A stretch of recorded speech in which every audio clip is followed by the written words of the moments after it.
آره خود عالی زدن خب پخش میشه میمونن اینجاش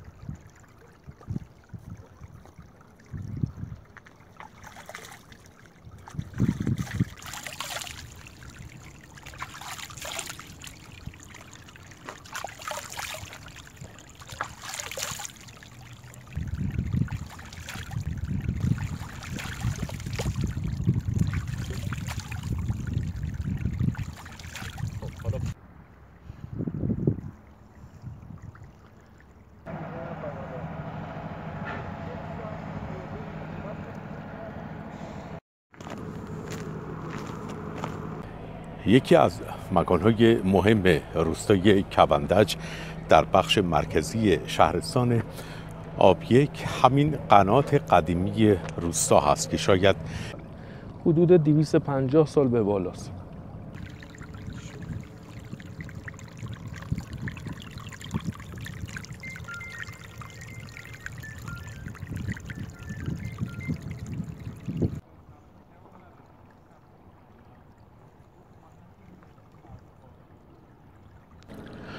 آقای مافی، این آب قنات از چند کیلومتری میاد تا بتونه وارد روستا بشه؟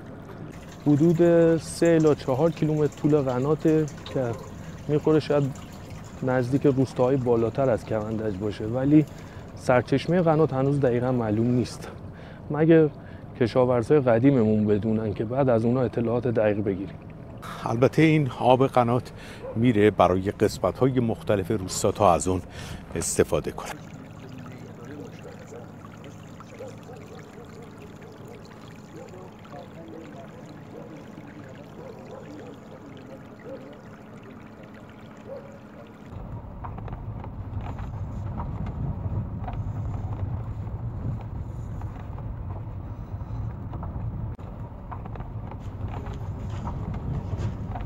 اول اهالی روستا، خود بچه‌های کبندج روستا که دار و درخت زیادی دارن، درخت میوه دارن، ازش استفاده میکنن.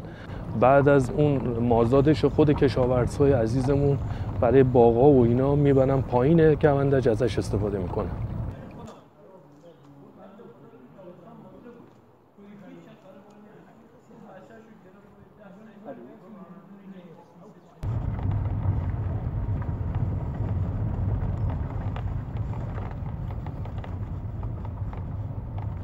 اینطور که خود اهالی هم اشاره میکنن، مظهر و اصلی جایی که سرچشمه میگیره قنات هنوز پیدا نکردن که حالا باید گشت دنبال افرادی که از این قنات اطلاعاتی داره.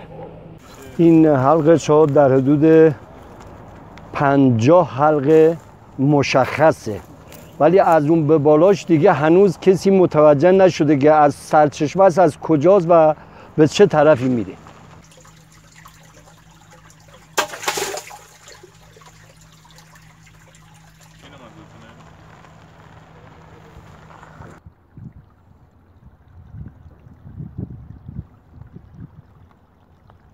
فقط در حدود 40 الی 50 تا حلقش مشخصه که آب از زیر میاد که داخل روستا رها میشه.